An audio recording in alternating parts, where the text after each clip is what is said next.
हाँ जी, good afternoon, good morning, good evening बेटा। चलिए हम अपनी जर्नी को आगे बढ़ाते हैं। Hope you enjoy first revision and second revision. Third revision के भी बेटा आप अपने नोट्स डाउनलोड कर लेना target.net.in से। ओके, चलिए थर्ड चैप्टर है हमारा है लीन सिस्टम, लीन अकाउंटिंग जिसको हम कहते हैं, एंड इनोवेशन।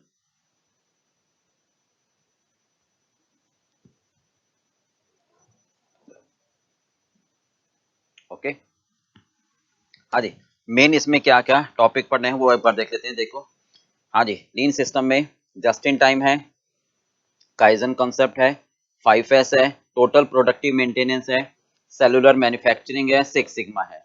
ओके, इनोवेशन का मतलब एक नयापन, ठीक है, प्रोसेस इनोवेशन है और बिजनेस प्रोसेस री इंजीनियरिंग है। राइट, ये हमें इसमें करना है। ठीक है, तो सबसे पहले लीन सिस्टम हम समझते हैं। देखो, सबसे पहले ये बात दिमाग में समझो, लीन सिस्टम क्या है, फटाफट समझाते हैं। सिंपल सी बात हम कहते हैं, अब इसको छोड़ो, नॉर्मल क्या कहते हैं, हर चीज की अति बुरी होती है। ये मतलब ऐसे समझो, जैसे हम खाना खाते हैं तो ज्यादा खाना अगर खा लिया तो फूड पॉइजनिंग हो जाएगी। अब इसका मतलब ये नहीं है कि खाना बहुत कम खाओ, डाइट कर लो तो बीमार पड़ जाओगे, वैसे ही कमजोर हो जाओगे। तो एक बैलेंस बनाना है, यहाँ उस बात को कहना चाह रहा है मैन्युफैक्चरिंग सिस्टम में। अब वो कहता है कि वेस्ट, अब ध्यान से सुनना, वेस्ट को कम करो बशर्ते प्रोडक्टिविटी पर प्रभाव ना पड़े। मतलब खाना इतना खाओ ताकि आपकी सेहत पर बुरा प्रभाव ना पड़े, ना तो कमजोर हो और ना ही फूड पॉइजनिंग बीमारी हो। दोनों बातें आ गई। तो मैंने क्या डिफाइन करा मैन्युफैक्चरिंग में, एक ऐसा ऑर्गेनाइज सिस्टम है, एक ऐसा ऑर्गेनाइज सिस्टम है जिसमें वेस्ट को कम किया जाता है ताकि प्रोडक्टिविटी पर प्रभाव ना पड़े। ये मुझे कहना पड़ा, प्रोडक्टिविटी ताकि बीमार ना पड़ो। ठीक है, तो वेस्ट यहां पर क्या है, अब ये बात कहना चाहते हैं, वेस्ट क्या है, ये नहीं है कि मशीन में रॉ मटेरियल डाला, प्रोडक्ट बना, जो कचरा निकला वो वेस्ट, वो नहीं कह रहे हम यहाँ पर। वेस्ट को मैंने क्या डिफाइन करा है कि भाई ज्यादा प्रोडक्शन मत करो, अननेसेसरी आप प्रोड्यूस मत करो, ज्यादा खाना मत खाओ, क्योंकि अब अननेसेसरी प्रोड्यूस करोगे तो ज्यादा मेरे पास फिनिश गुड्स बच जाएगा, ऑब्सोलीट हो जाएगा, वो वेस्ट है। अननेसेसरी इन्वेंट्री मत रखो रॉ मटेरियल की, अगर मैं रॉ मटेरियल की इन्वेंट्री रखूंगा तो स्टोरेज कॉस्ट बढ़ेगी, रॉ मटेरियल मेरा बेकार हो जाएगा। ज्यादा प्रोसेसिंग मत करो, आपने एक बार प्रोसेसिंग कर दी, फिनिशिंग, सर इसको और चमका दे और चमका दे और फिनिशिंग कर दे, वो बेकार है हमारे लिए। तो ओवर प्रोडक्शन मत करो, over inventory of raw material मत रखो, ठीक है, ओवर प्रोसेसिंग मत रखो, ये तो हो गया, ज्यादा मत करो, अति मत करो। दूसरा, दो मशीनों के बीच में, दो मशीनें हैं, इसके बीच में ज्यादा मत घूमो, अननेसेसरी। ठीक है, किस कौन ना घूमे, ना तो मटेरियल घूमे, ना ही WIP घूमे, ना ही इक्विपमेंट घूमे। समझ गए बात, ना ही मटेरियल घूमे इन दोनों के बीच में, ना ही WIP घूमे। जैसे आपने कपड़े पर कटिंग करके रख दिया ग्राउंड पर, अब फर्स्ट फ्लोर पर हमें भेजना है तो अननेसेसरी मूविंग होगी ना, अरे भाई उसको बराबर में रख दो, ये मतलब है। तो अननेसेसरी मूविंग ना हो, ठीक है, और जो प्रोडक्ट बनाया है वो डिफेक्टिव ना बने, यानी रिवर्क, उस पर काम कम से कम करना पड़े। क्लियर हो गया? तो यहाँ पर वो 7 वेस्ट कह रहा है, फटाफट बता दूं।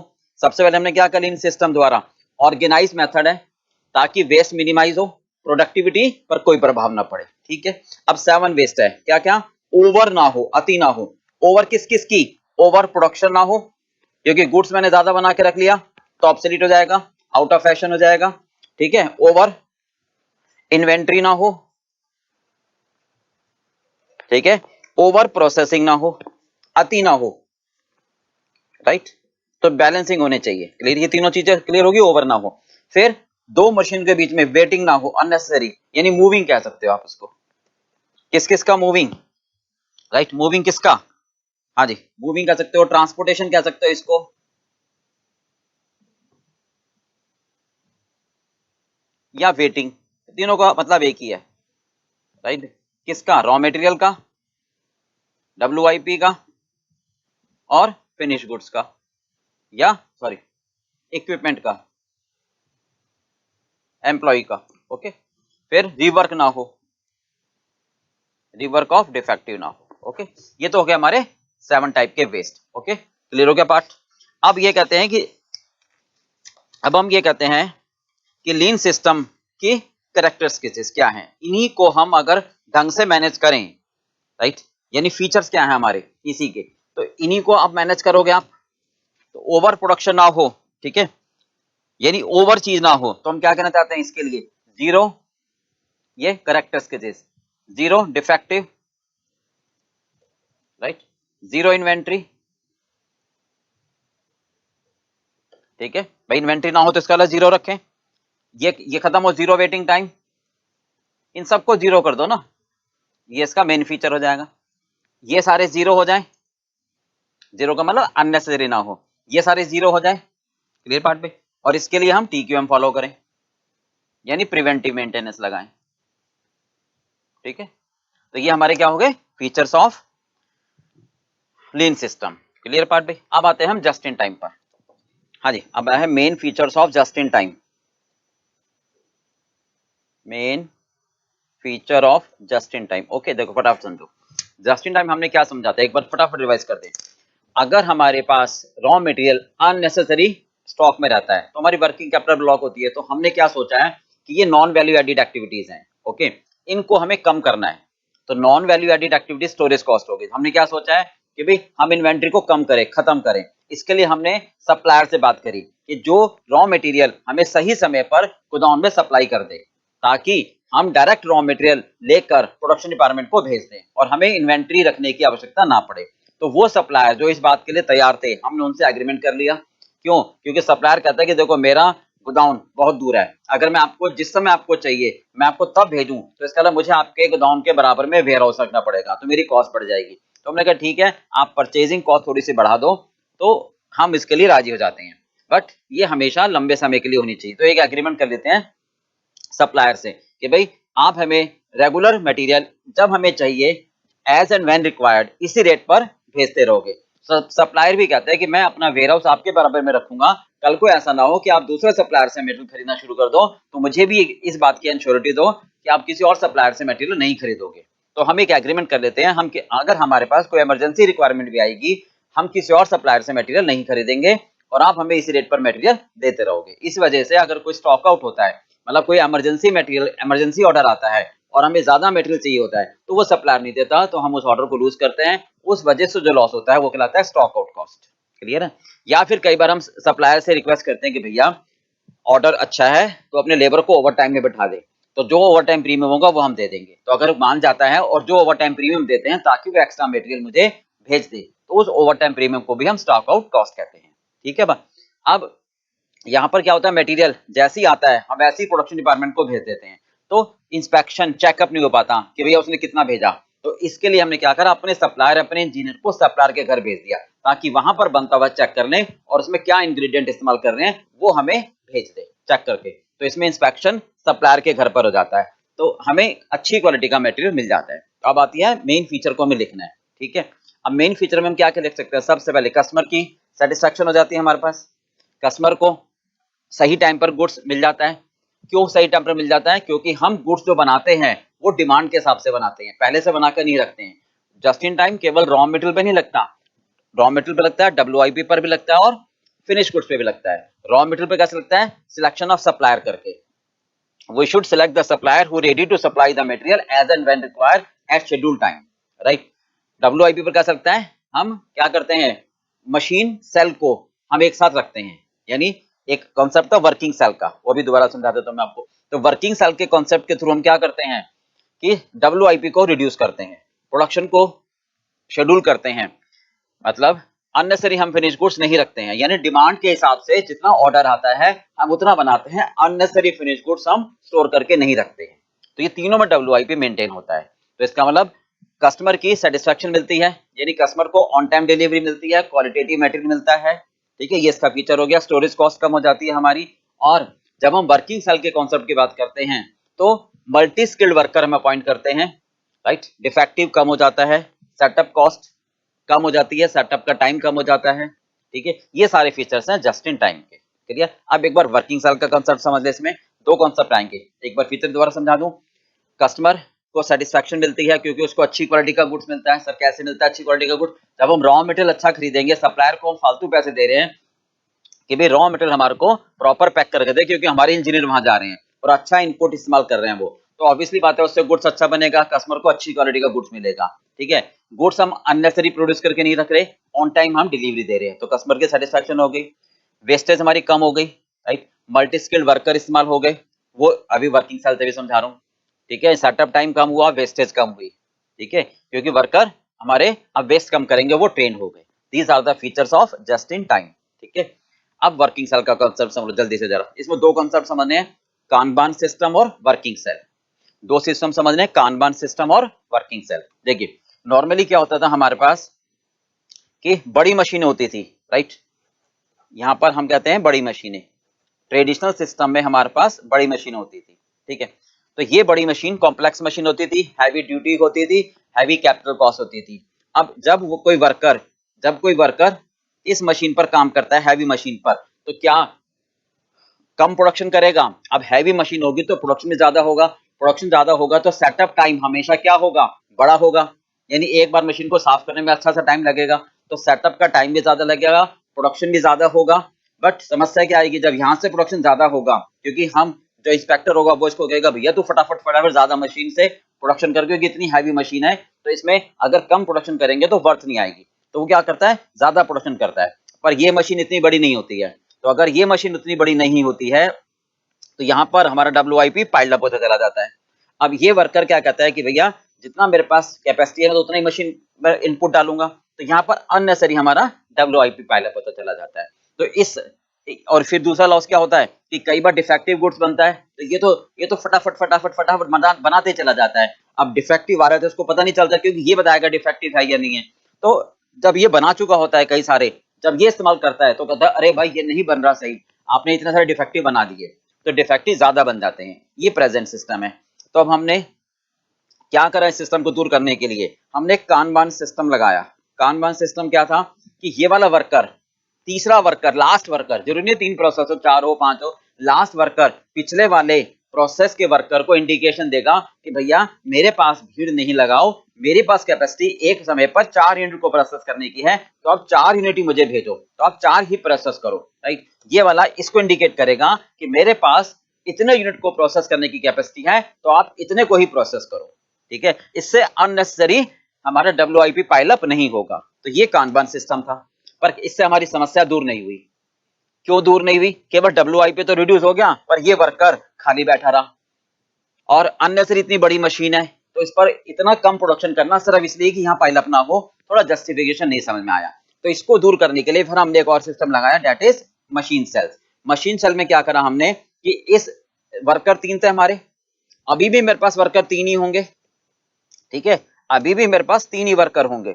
मैंने इनको क्या करा? इनको छोटी छोटी मशीनें दे दी, इनको छोटी छोटी मशीनें दे दी, और इसको पूरा प्रोसेस समझा दिया कि पहले इस मशीन पर इनपुट जाएगा, इसका आउटपुट इस पर जाएगा, वो तुम्हें प्रोसेस करना है, इसका आउटपुट इसमें जाएगा और फिर फिनिश गुड्स बनेगा।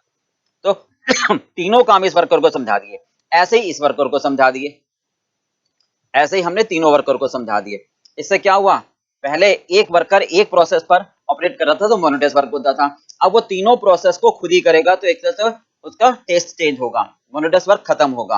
दूसरा, जब यहाँ पर कोई डिफेक्टिव आ रहा है तो ये वर्कर, इसी वर्कर को पता होगा कि भाई यहाँ पर अब डिफेक्टिव जा रहा है, तो वो डिफेक्टिव तुरंत रोक देगा, तो डिफेक्टिव रिड्यूस होगा और ये मल्टी स्किल्ड वर्कर हो जाएंगे, यानी मल्टी टैलेंटेड कहलाएंगे, ठीक है भाई। ये बात वैसे ही, और फिर ये छोटी मशीन को ठीक करने में ये खुद ठीक कर सकता है। ये तो सिंपल सी वैसी बात होगी, जैसे आपके ऑफिस में छोटी छोटी मशीन होती है, प्रिंटर है, थोड़ा सा खराब हुआ तो आप क्या करोगे? ठीक कर लोगे। बहुत बड़ी मशीन हुई, प्रिंटिंग मशीन हुई, तो आप उसको ठीक नहीं कर पाओगे, उसके लिए आप इंजीनियर के लिए कॉल बुक करोगे। तो यहाँ पर ये लॉस था हमारा।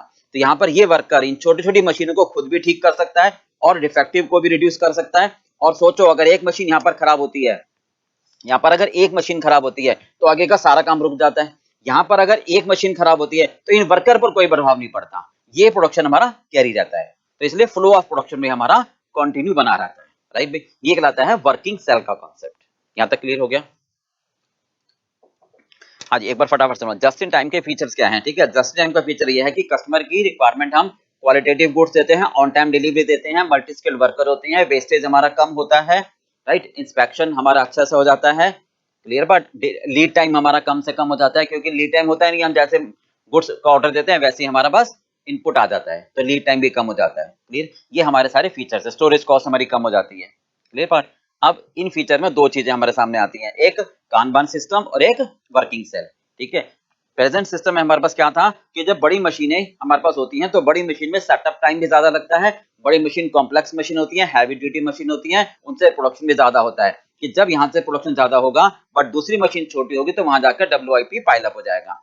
ठीक है, तो WIP पाइल अप होने से हमारी वर्किंग कैपिटल ब्लॉक हो जाती है, उस पर इंटरेस्ट का लॉस होता है। और फिर जब एक मशीन से डिफेक्टिव अगर मान लो बनना शुरू हो जाए तो वो तब पता लगता है जब सेकंड मशीन वाला ऑपरेटर उसको इंडिकेट करता है, तब तक तो काफी चीज बना चुका होता है।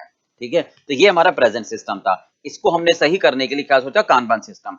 कानबान सिस्टम लास्ट वर्कर से शुरू होता है। लास्ट वर्कर पिछले वाले वर्कर को बोलता है कि तुम केवल इतने यूनिट बनाओ, मेरी मशीन पर इतने ही बन सकते हैं।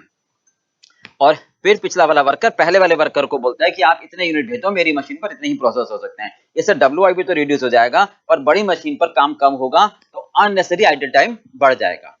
राइट, तो ये सिस्टम पूरी तरह नहीं हो पाया, इसके लिए हमने वर्किंग सेल का कॉन्सेप्ट लगाया, यानी उस ऑपरेटर के पास तीनों मशीनों के प्रोसेस दे दिए और उसको सारा काम समझा दिया।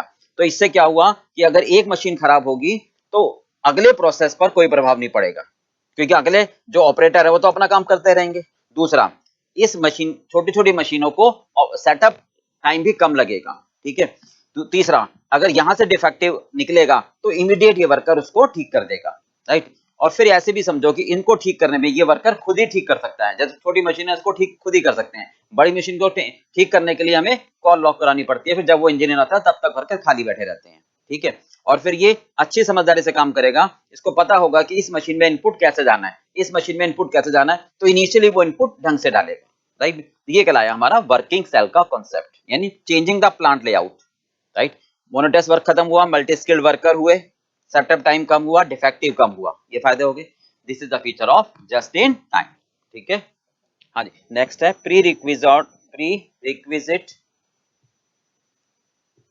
Of just in time. मतलब जस्ट इन टाइम की एप्लीकेशन किन बातों पर निर्भर करती है, यानी जस्ट इन टाइम की सफलता किन किन बातों पर निर्भर करती है, यानी जस्ट इन टाइम को सफल बनाने के लिए क्या क्या चीजें जरूरी है। तो इसको आप ऐसे समझो। ठीक है, देखो, एक तो हमारा क्या है, प्रोडक्ट।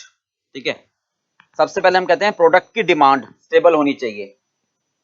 अगर डिमांड स्टेबल नहीं है, बढ़ती घटती रहती है, तो फिर सप्लायर परेशान हो जाएगा, हम फिनिश गुड्स को उसके हिसाब से नहीं बना पाएंगे। तो जस्ट इन टाइम को सफल बनाने के लिए ये जरूरी है कि हमारी डिमांड क्या हो, स्टेबल हो, बहुत ज्यादा फ्लक्चुएट ना हो, और जो हमारे प्रोडक्ट हैं वो लगभग लगभग एक जैसे हो, बहुत ज्यादा वैरायटी के प्रोडक्ट ना हो। क्यों सर, बहुत ज्यादा वैरायटी के प्रोडक्ट होंगे तो सप्लायर उतने ज्यादा मटेरियल हमें उस हिसाब से नहीं दे पाएगा। तो दो बातें हो गई यहाँ पर, डिमांड स्टेबल हो, प्रोडक्ट में वैरायटी बहुत ज्यादा ना हो। अब आते हैं वेंडर की बात।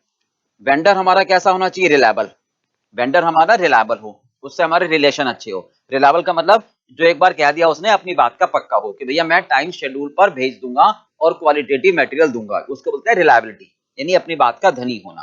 राइट, और उससे रिलेशन भी अच्छे हों, यानी हम उसको पेमेंट टाइम से देते रहे। अगर हम टाइम से नहीं देंगे तो रुलाएंगे तो वो भी फिर हम ही रुलाएगा। तो दोनों बातें क्लियर होगी, यानी वेंडर की रिलायबिलिटी होनी चाहिए। ठीक है, और वेंडर से रिलेशन हमारे अच्छे होने चाहिए, यानी गुड कम्युनिकेशन हो। ठीक है, और वो हमें हाई अच्छी क्वालिटी का गुड्स दे। ठीक है, डिफेक्ट फ्री मटेरियल दे। तो तीन बातें हो गई वेंडर के लिए, रिलायबल हो, ठीक है, अच्छा कम्युनिकेशन हो, अच्छा कम्युनिकेशन हो, और डिफेक्ट फ्री मटेरियल दे। ठीक है, प्रोडक्ट के बारे में क्या बात होगी, डिमांड फ्लक्चुएट ना हो और प्रोडक्ट डिफरेंट टाइप का कम से कम हो, यानी ज्यादा होमोजीनियस हो।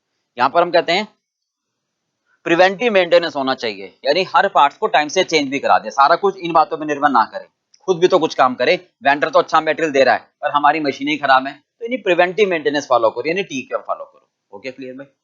तो जस्ट इन टाइम को सफल बनाने के लिए क्या क्या चीज चाहिए, इधर आ जाओ प्रोडक्ट, इधर आ जाओ वेंडर। वेंडर के लिए तीन तीन खूबसूरत बातें होनी चाहिए, क्या, उसकी रिलायबल, यानी वो अपनी बात का धनी होना चाहिए, हमारा कम्युनिकेशन अच्छा होना चाहिए, यानी रिलेशन अच्छा होना चाहिए, और वो डिफेक्ट फ्री मटेरियल भेजे। प्रोडक्ट में क्या है, डिमांड स्टेबल होनी चाहिए, बढ़ती घटती नहीं रहनी चाहिए, क्योंकि बढ़ती घटती रहेगी तो मैं प्रोडक्शन नहीं कर पाऊंगा सही से। और जो प्रोडक्ट है हमारा वो बहुत ज्यादा वेरिएशन नहीं होना चाहिए, डिफरेंट मल्टी टाइप प्रोडक्ट। ठीक है, लगभग लगभग ही जैसा हो, तभी तो उसके डिफरेंट टाइप के मटेरियल हम सप्लायर से ले पाएंगे। अब ये दोनों बातें तभी सक्सेस हो पाएंगी, हम भी कुछ करें, यानी मशीनों को भी सही रखो, प्रिवेंटिव मेंटेनेंस भी फॉलो करो, TQM को फॉलो करो। ये हमारी जस्ट टाइम को सफल बनाने के लिए अति आवश्यक कदम है। हो गया क्लियर। चलिए बेटा, नेक्स्ट शुरू करते हैं हम back flush costing.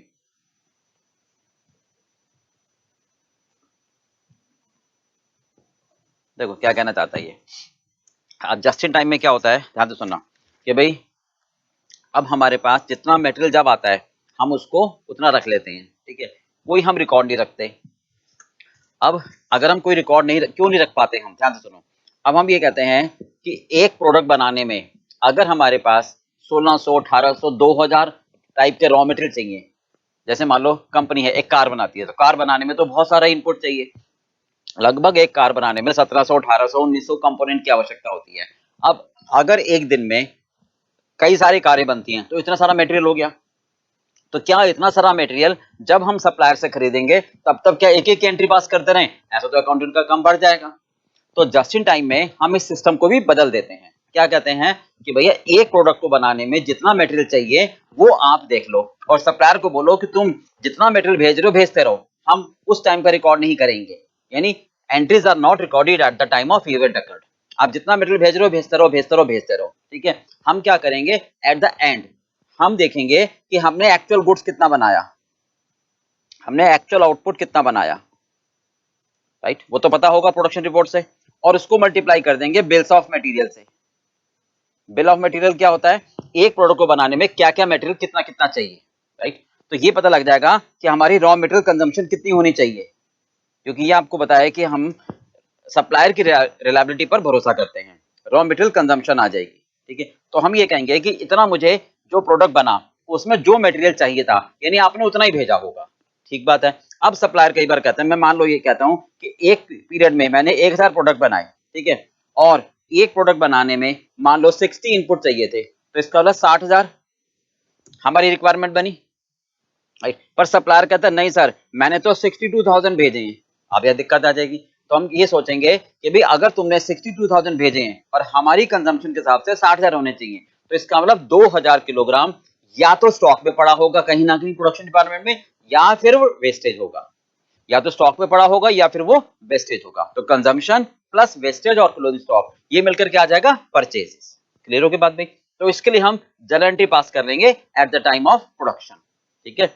Normally sequential system में क्या होता था, ट्रेडिशनल सिस्टम में रॉ मटेरियल आता था, रिकॉर्ड करते थे, प्रोडक्शन में जाता था, फिर रिकॉर्ड होता था, फिर प्रोडक्शन बनता था।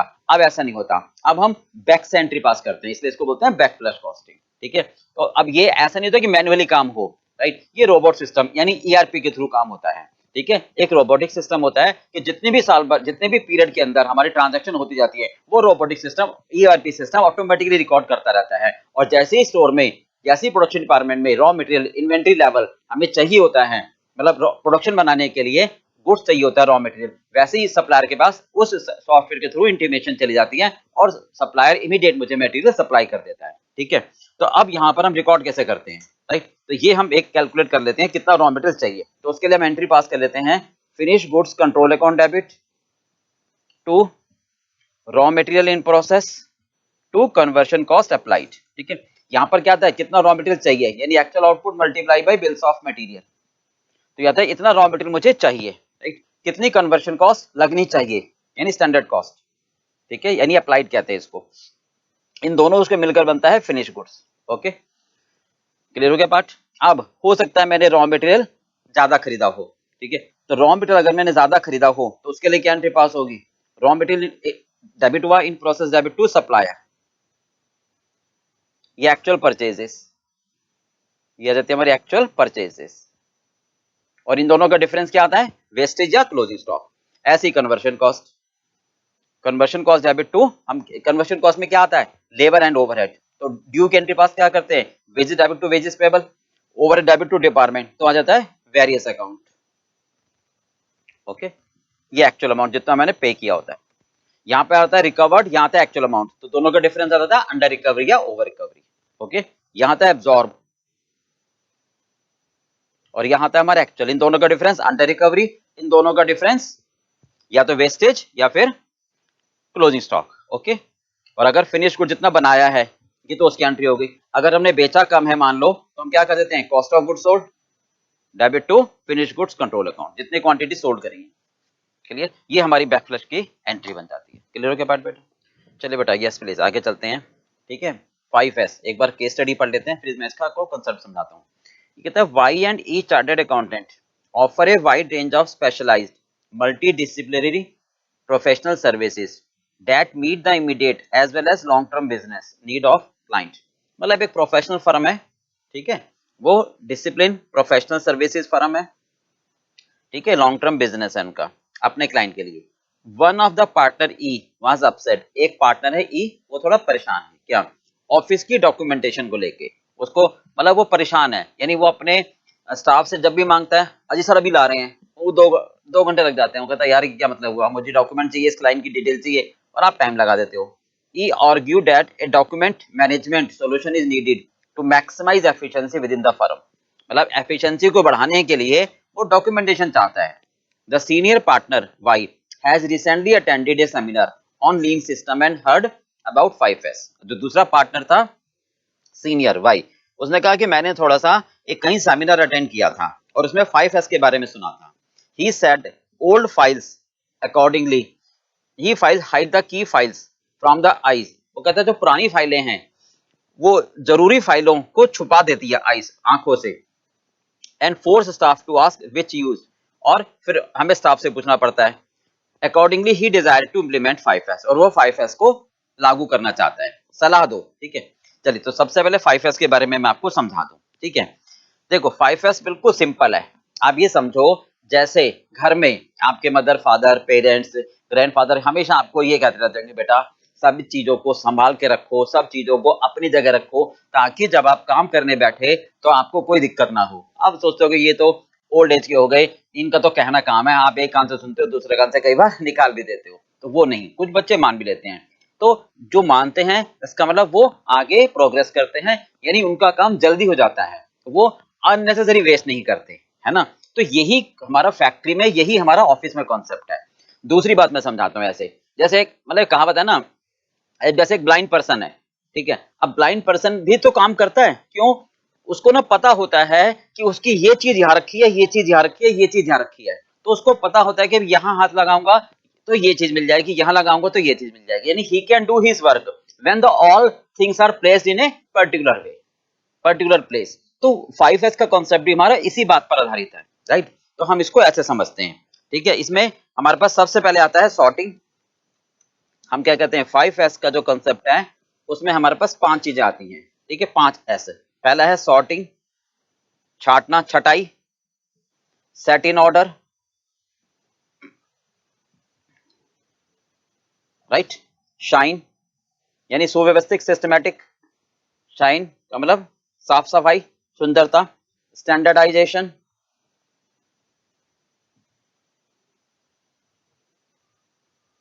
And sustain, okay. चलिए सबसे पहले सॉर्टिंग। 5S क्या कहना चाहता है, मतलब प्रॉपर डॉक्यूमेंटेशन, ठीक है। फैक्ट्री ऑफिस में जहां पर हमारा ह्यूज वर्क होता है, मतलब वर्क प्लेस वर्क बर्डन ज्यादा होता है, तो कई बार क्या होता है वर्क स्लो हो जाता है, एरर के चांसेस बन जाते हैं, इनएफिशिएंसी हो जाती है। तो इस बातों को रिजॉल्व करने के लिए हम 5S का कॉन्सेप्ट फॉलो करते हैं। तो सबसे पहले बात आती है सॉर्टिंग की, इसका मतलब होता है छटाई, ठीक है।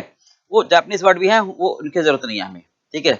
जैसे हम सबसे पहले बात करें घर में, सिंपल एग्जांपल, घर में हम क्या करते हैं, कबाड़ को कहां रखते हैं, एक अलग से स्टोर रूम में रखते हैं, है ना, छटाई कर देते हैं। तो फैक्ट्री में भी हम क्या करते हैं, जो भी मेरे पास ऑब्सोल्यूट मटेरियल होता है, टूल्स होते हैं, मशीन्स होती हैं, वो हम इकट्ठा करके स्टोर में डाल देते हैं, ठीक है, ताकि जब कबाड़ी आएगा तो हम उसको दे देंगे। अब ऐसी ऑफिस में क्या करते हैं, इररेलेवेंट डॉक्यूमेंट को हम वर्क स्टेशन से अलग हटा देते हैं और उनको एक जगह रख देते हैं, ताकि रेलिवेंट डॉक्यूमेंट को छांटने में, हमें ट्रेस करने में कोई परेशानी ना हो। ये कहलाता है सॉर्टिंग, छटाई। क्लियर हो गया। इसमें हम ये कहते हैं, मतलब हम क्या कहते हैं, first part need not at all. इसमें फर्स्ट पॉइंट आता है हमारा नीड नॉट एट ऑल, मतलब जो हमें नहीं चाहिए कबाड़, ठीक है। तो जो कबाड़ हमारे घर में होगा स्टोर रूम में रखते हैं, फैक्ट्री में बेकार मटेरियल, बेकार मशीन्स, बेकार टूल्स अलग से रख देते हैं। ऑफिस में जो इररेलेवेंट डॉक्यूमेंट होते हैं वो वर्क स्टेशन से हटाकर एक अलग जगह पर रख देते हैं स्टोर रूम में, ठीक है, ताकि रेलेवेंट डॉक्यूमेंट आसानी से मिल जाए हमारे को, ठीक है। दूसरा आता है इसमें नीडेड, ठीक है, बट नॉट नाउ।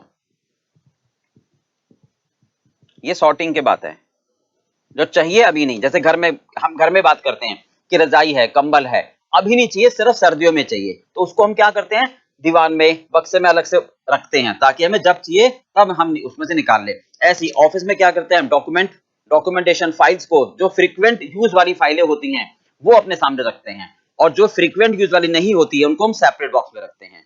समझ के बात, मतलब वो कभी कभी जिनकी आवश्यकता पड़ती है, जैसे मैं बताऊं वेंडर का एग्रीमेंट है, जस्ट इन टाइम में हमने वेंडर से एग्रीमेंट कर रखा है, या कोई बैंक से लोन ले रखा है उसका एग्रीमेंट किया हुआ है हमने, ठीक है, या एम्प्लॉय से, लेबर से एग्रीमेंट कर रखा है परमानेंट से, तो ये सारे एग्रीमेंट हमें रोज नहीं चाहिए, ठीक है। तो इन डॉक्यूमेंट को हम अलग से डॉक्यूमेंट फाइल में लगाकर एक अलग दूर जगह पर रख देते हैं ताकि जब चाहिए तब हम निकाल के रख ले, अब बार बार इनकी आवश्यकता नहीं पड़ती, नॉट फ्रीक्वेंटली। ओके, तीसरा इसमें आता है needed but not here.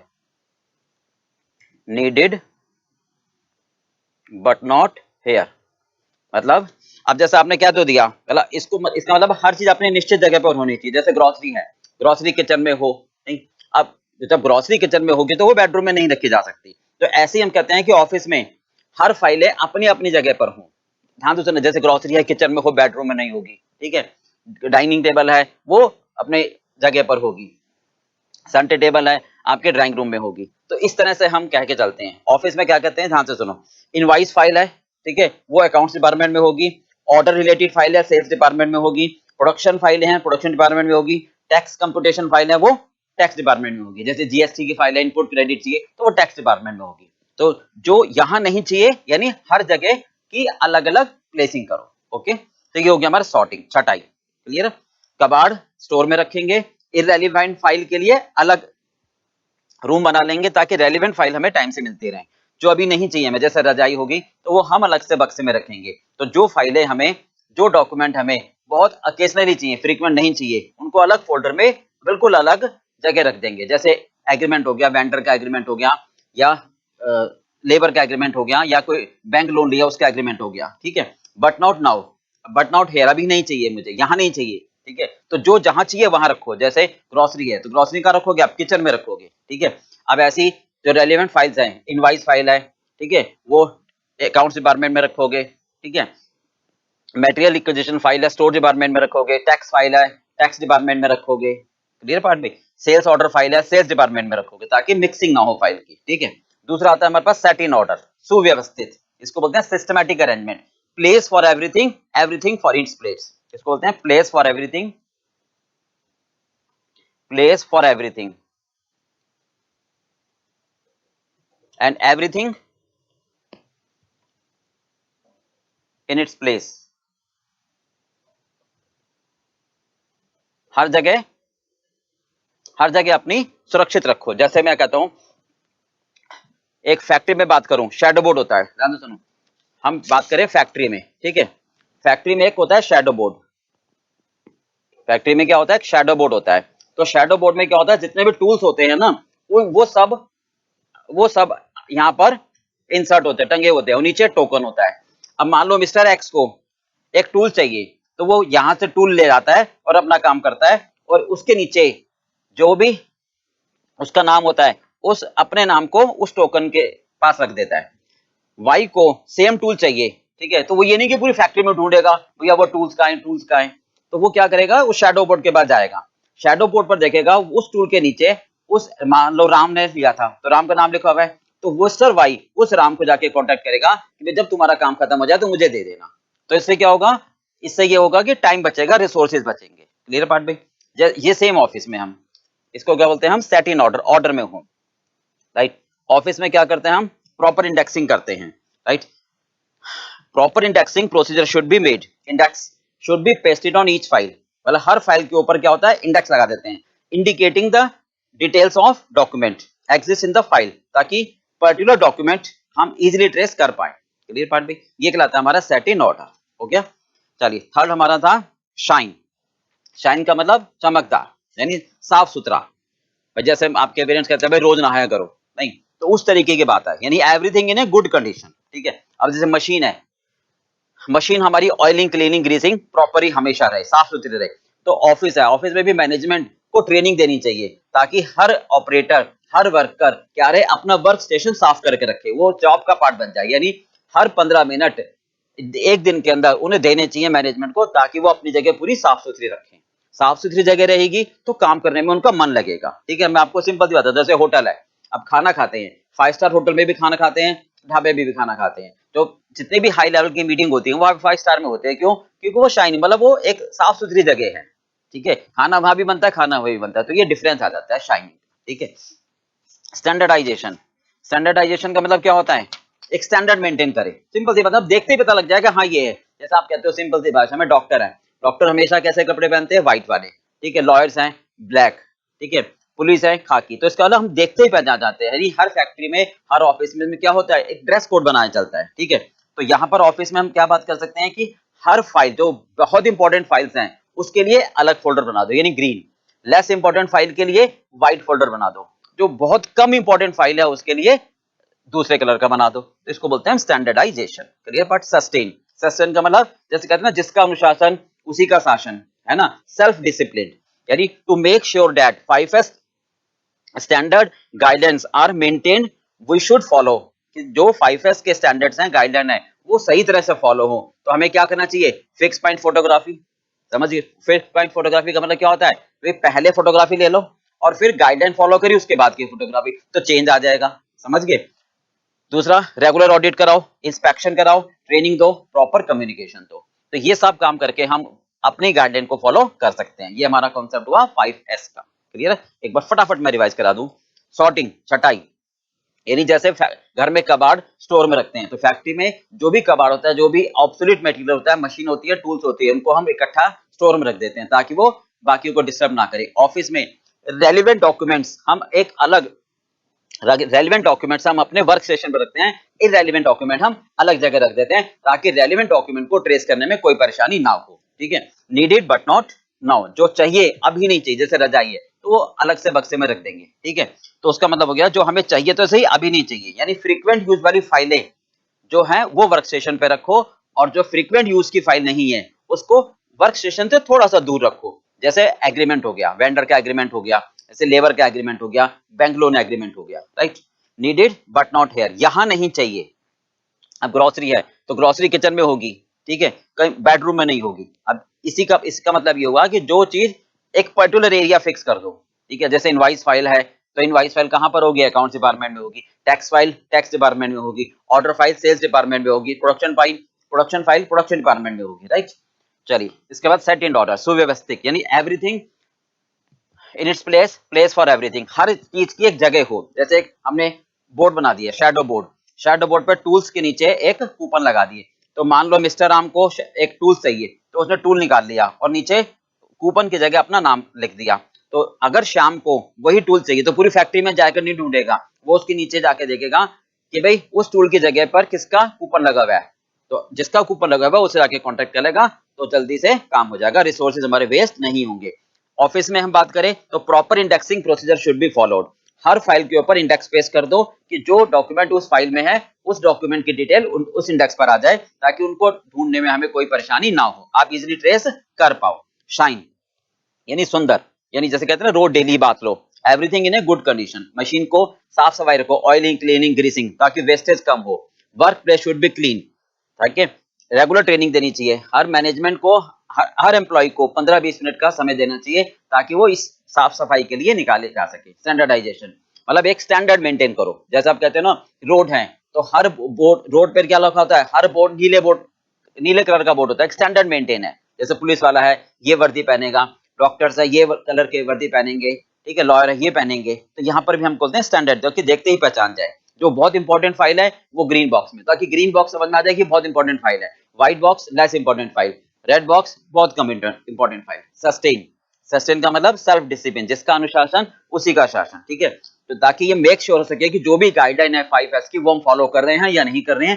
Fix point photography कर लो, यानी पहले फोटोग्राफी कर लो, देख लो कि भाई ये चीज है, फिर फोटोग्राफी कर लो चेंजेस, ताकि हम चेंजेस देख पाए, ठीक है, ऑडिट कर पाओ, रेगुलर कम्युनिकेशन दे पाओ उनको, ठीक है, और ट्रेनिंग दे पाओ।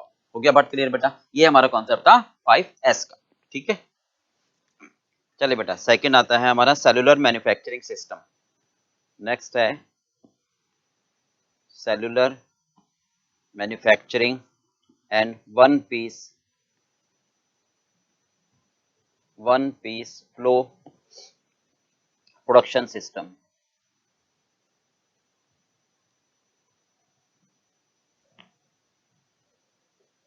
ओके, देखो ध्यान से क्या कहना चाहते हैं। चलो एक बार कॉन्सेप्ट समझ लो इसका। मॉडर्न अप्रोच है ये, सबसे पहले टोयोटा कंपनी ने शुरू किया था, ठीक है। क्या है, ट्रेडिशनल सिस्टम में, कन्वेंशनल सिस्टम में क्या था, अगर किसी कंपनी में डिफरेंट टाइप के प्रोडक्ट हैं,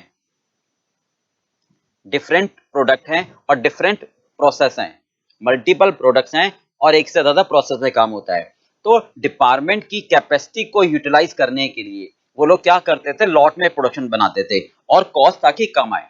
क्या था, डिपार्टमेंट की कैपेसिटी को यूटिलाइज करने के लिए, कॉस्ट रिड्यूस करने के लिए लॉट वाइज प्रोडक्शन करते थे, राइट। फॉर एग्जांपल मैं बात करूं कि जैसे मान लो शर्ट्स हैं, ठीक है, डिफरेंट टाइप की शर्ट्स हैं, नॉर्मल कलर, चाइनीज कलर, ठीक है, half sleeves, full sleeves, trousers हैं, ठीक है, विदाउट प्लेट, विद प्लेट्स, ठीक है। तो डिफरेंट टाइप के प्रोडक्ट हो गए। मान लेते हैं shirt type 1, shirt type 2, okay.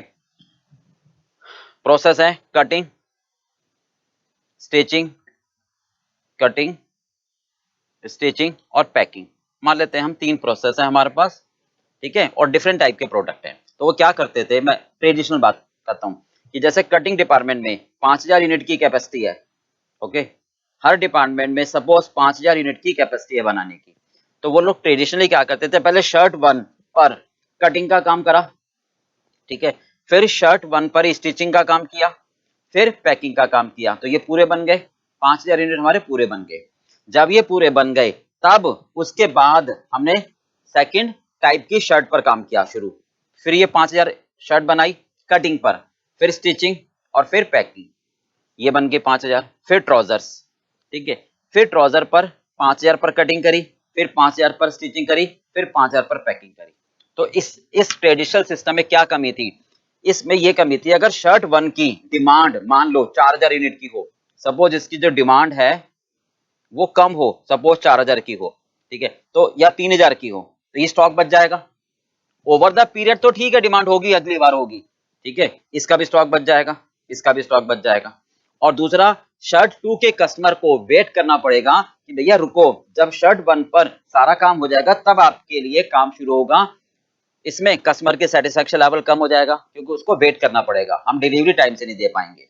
तो इस ट्रेडिशनल सिस्टम को कैसे हमने रिजॉल्व किया, हमने कहा देखो एक काम करते हैं, कटिंग डिपार्टमेंट है, ओके, इस डिपार्टमेंट में क्या करें, सारे प्रोडक्ट का काम एक साथ कर दें, शर्ट 1 का भी और शर्ट 2 का भी और ट्राउजर्स का भी। इन 5000 पर क्या करें, हम शर्ट 1 का काम ना करें, ठीक है, हम क्या करें, कम का कर लेते हैं, मान लो 3000 यूनिट है, तो 3000 पर हम शर्ट 1 का काम कर लेते हैं, 3000 पर हम शर्ट 2 का काम कर लेते हैं। समझ रहे हो, मैं ये मान लेता हूं कहने के लिए कि डिमांड 3000 है, ठीक है, तो 3000 की जब इसकी कैपेसिटी है, ओके, तो हम क्या करते हैं, मान लो ये 2000 कर लेते हैं, चलो 5000 है, तो 3000 पर हम शर्ट 1 का काम कर लेते हैं, 2000 पर शर्ट 2 का काम कर लेते हैं, तो टोटल कैपेसिटी पूरी हो गई और दोनों प्रोडक्ट बन गए, ओके। तो इस तरह से क्या होगा कि दोनों काम एक साथ पूरे हो जाएंगे। ऐसे स्टिचिंग में हम क्या करेंगे, सेम 3000 शर्ट 1 पर काम कर लेंगे और 2000 शर्ट 2 पर, ऐसी पैकिंग। तो इससे क्या होगा हमारे पास, इससे हमारे पास हर प्रोडक्ट की डिमांड पूरी हो जाएगी, राइट, और स्टॉक भी नहीं बचेगा और कस्टमर की डिलीवरी भी टाइम पर हो जाएगी, उसका सेटिस्फेक्शन बढ़ेगा, ठीक है। अब जैसे डिफरेंट टाइप के प्रोडक्ट होंगे तो उस हिसाब से उसको मैनेज कर लेंगे। बात समझ में आ गई, इसको बोलते हैं हम सेलुलर मैन्युफैक्चरिंग। अच्छा, इसमें दूसरी बात और ये सामने आई कि अब हम इसमें क्या करते हैं, वर्क प्लेस इस तरह से प्लेस कर देते हैं, वर्क प्लेस को मतलब प्लांट लेआउट चेंज कर देते हैं। फर्स्ट प्रोसेस यहाँ रख देते हैं, सेकंड प्रोसेस यहाँ रख देते हैं, थर्ड प्रोसेस यहाँ रख देते हैं, और भी प्रोसेस अगर होते हैं तो ऐसे रख देते हैं, और बीच में एक सुपरवाइजर को अपॉइंट कर देते हैं। ये सुपरवाइजर एक टाइम पर हर प्रोसेस को बनता हुआ देख लेता है। ट्रेडिशनल सिस्टम में क्या था कि सुपरवाइजर पहले इस प्रोसेस को देखेगा, फिर जब ये कंप्लीट हो जाएगा फिर इसको देखेगा, फिर इसको देखेगा। पर इस सिस्टम में क्या था, सुपरवाइजर एक बार में सभी प्रोसेस को चेकआउट कर सकता है, इंस्पेक्शन कर सकता है। तो ये कहलाया हमारा सेलुलर सिस्टम, ठीक है।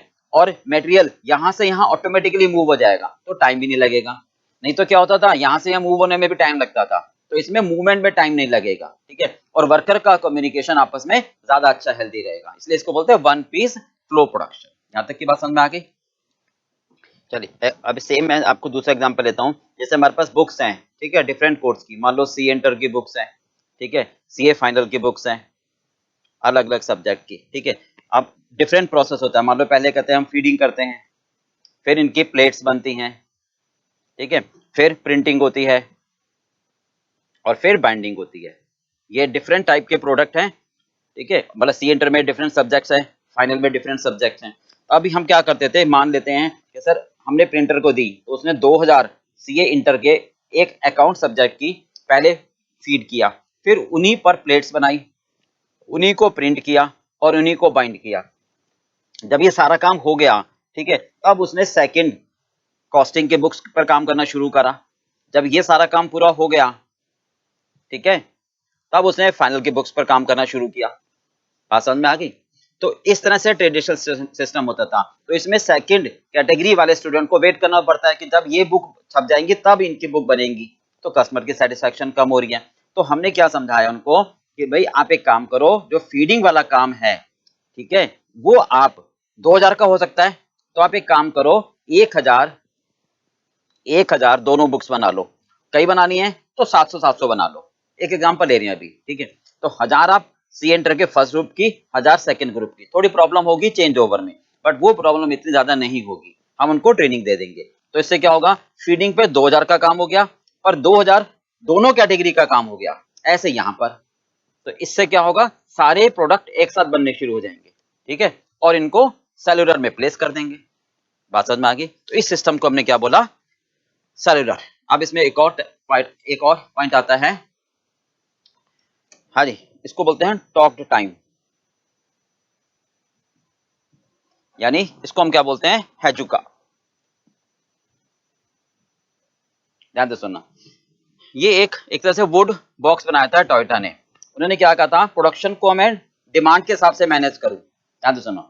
जैसे उन्होंने क्या दिया, मंडे, वेडनेसडे, ट्यूसडे, प्रोडक्ट ए है, बी है, सी है, राइट भी।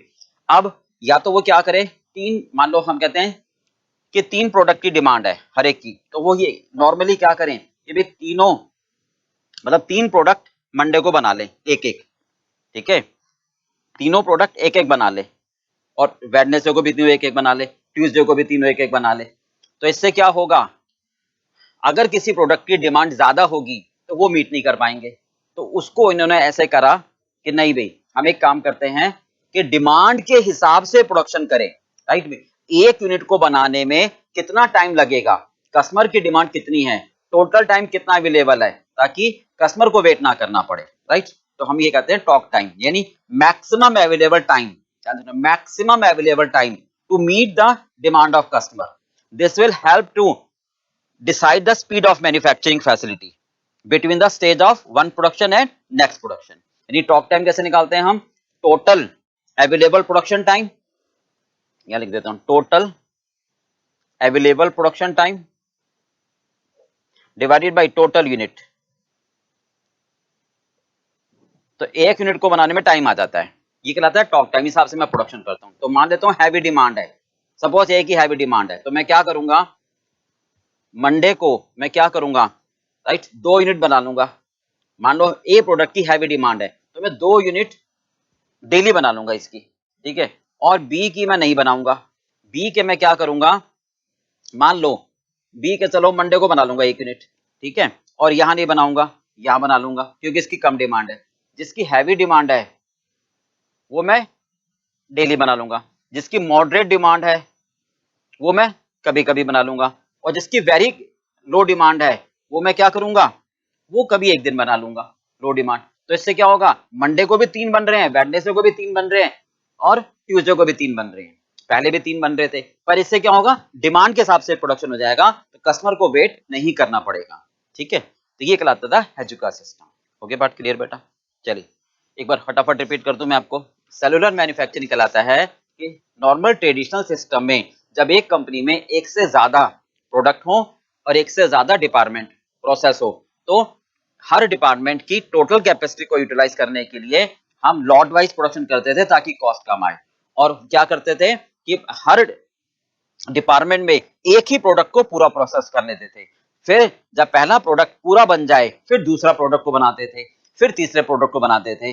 अब हमने क्या करना शुरू कर दिया, उस डिपार्टमेंट में सारे प्रोडक्ट पर काम शुरू कर दो, और दूसरे डिपार्टमेंट में भी सारे प्रोडक्ट पर काम शुरू कर दो, तीसरे पर भी सारे पर काम शुरू कर दो। इससे कस्टमर को वेट नहीं करना पड़ेगा और हमारा स्टॉक भी नहीं बचेगा। पहले वाले सिस्टम में क्या था, कस्टमर वेट करता था सेकंड प्रोडक्ट में और प्रोडक्ट अननेसेसरी ऑब्सोलीट हो जाता था, मतलब स्टॉक बच जाता था। क्लियर पार्ट भी? अच्छा, अब उसमें हमने क्या करा, टॉक टाइम दूसरा, यानी हमने क्या करा, हेजुका सिस्टम भी फॉलो किया। ठीक है, हेजुका सिस्टम में क्या करा हमने कि डिमांड के हिसाब से प्रोडक्शन किया। ठीक है, कि जैसे मंडे को हमने तीनों प्रोडक्ट ना बनाकर उस प्रोडक्ट को बना लिया जिसकी डिमांड ज्यादा होती थी। और ये बात ध्यान रखना, जैसे मान लो मैं 2 ए के बना रहा हूँ, 1 बी का बना रहा हूँ, तो जो कॉमन में जो चेंज ओवर है, ध्यान देना यहाँ पर चेंज कैपेबिलिटीज को डिफाइन करना पड़ेगा। अब जो चेंज ओवर है उसको दिक्कत ना आए, मतलब बिल्कुल सिंपल सी बात है, ए प्रोडक्ट में और बी में जो कॉमन है वो पहले बना के रख लेगा, इन दोनों प्रोडक्ट में जो कॉमन है वो पहले बना के रख लेगा, राइट में, और फिर जो एडिशनल है वो बाद में ऐड कर देगा, तो सारे प्रोडक्ट एक साथ बन जाएंगे, राइट। जैसे आपको बहुत एक एग्जांपल दे हम, कि कोई भी जैसे डिश बना रहे हैं, तो डिश बनाने में क्या आता है कि जैसे पनीर की सब्जी है, तो पनीर की सब्जी में कुछ पार्ट कॉमन होता है और बाकी अलग अलग टाइप में कुछ हमें एडिशनल जोड़ना पड़ता है, तो वो बाद में एडिशनल जोड़ देंगे। ठीक है, इस तरीके से वो क्या करता है कि जैसे मान लो वेडनेसडे को ए बनाना है, सी बनाना है, तो इन दोनों में जो कॉमन पार्ट होगा वो पहले बना के रख लेगा, फिर जो एडिशनल पार्ट होगा वो बाद में बना लेगा, ताकि सारे प्रोडक्ट वो एक साथ बना सके और टाइम भी कम लगे। क्लियर पार्ट भी? तो ये कहलाता है हमारा cellular manufacturing system. Clear part भी? तो इसमें एक बात आई टॉक टाइम की। टॉक टाइम का मतलब क्या हुआ, तो एक प्रोडक्ट को बनाने में कितना टाइम, यानी total available time divide by total requirement, यानी एक यूनिट को बनाने में कितना टाइम लगेगा, कस्टमर की डिमांड कितनी है, उस हिसाब से मुझे प्रोडक्शन शेड्यूल बनाना है, राइट भाई। चलिए, हो गया ये।